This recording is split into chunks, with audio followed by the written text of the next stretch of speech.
In the heart of West Africa, nestled in the plains of what is now Kaduna State, Nigeria, stood the powerful Hausa city-state of Zazzau. Zazzau was one of the original 7 Hausa Bakwai city-states, rich in trade, culture, and tradition. The people were known for their craftsmanship, trade in leather and textiles, and a robust socio-political structure. But among the many rulers that emerged from this land, one name would rise above all: Amina, daughter of Bakwa Turunku. Born in the early 16th century, Amina was the granddaughter of the ruler of Zazzau.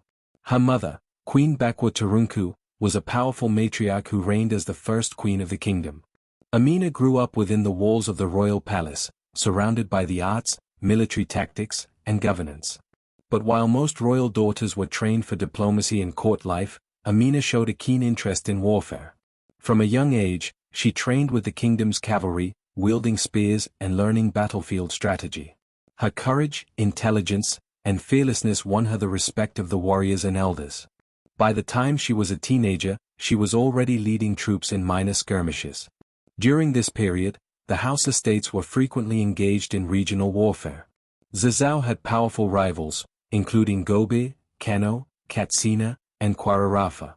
Under Queen Bakwa, Zazzau held its ground, but the demand for stronger military leadership grew louder.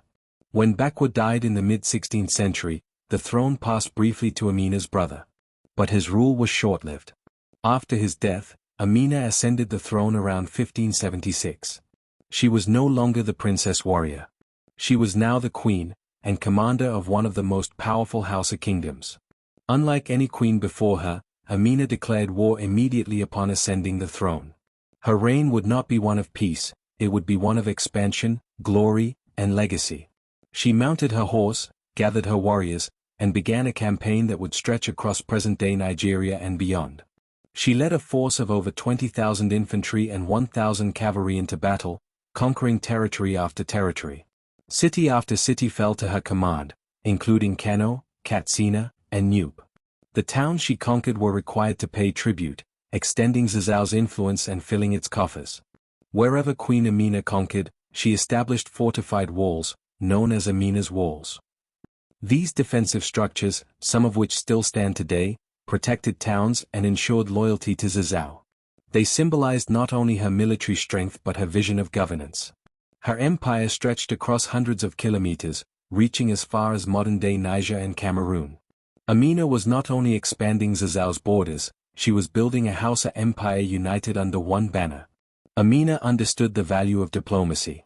Her armies secured trade routes connecting the Hausa states to trans-Saharan and North African economies. Through her conquests, she gained access to kola nuts, salt, gold, and horses. Trade flourished, and Zazzau became a central hub of economic activity. She maintained alliances with nearby kingdoms and merchant clans, using both fear and favor to ensure loyalty. She was a shrewd leader who knew when to strike and when to negotiate. By the end of the first decade of her rule, Amina had become a legend across West Africa. Her name struck awe into the hearts of enemies and pride among her people. She had shattered the norms of gender, proven herself in battle, and built a state that would endure beyond her time. But while the glory was hers, the dangers of warfare were ever present. In the next chapter of her life, Queen Amina would face challenges not even she could foresee. With an empire growing rapidly, Queen Amina faced new issues. Managing distant territories proved difficult. Some conquered towns attempted rebellions. Others withheld tribute. Her army, once united by common purpose, began to fracture under the strain of constant campaigns. Her advisors urged restraint. Some even questioned her continued rule. But Amina was resolute.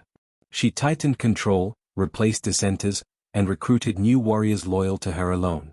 In her later years, Amina led one of her final campaigns against a southern coalition of city-states resisting her influence. The battle was long and brutal. Though victorious, it came at great cost. According to some accounts, it was during this campaign that Queen Amina met her death, either by ambush, treachery, or battlefield wound. Her exact fate remains a mystery, shrouded in oral tradition. Though her life ended, her legacy was immortalized. The defensive walls she built are still visible today in various Nigerian towns, silent sentinels of her conquests. Griots and oral historians pass down her tale across generations. She is remembered not just as a warrior queen but as a nation builder, protector of trade, and symbol of female power in African history. Today, Queen Amina is taught in schools across Nigeria and beyond.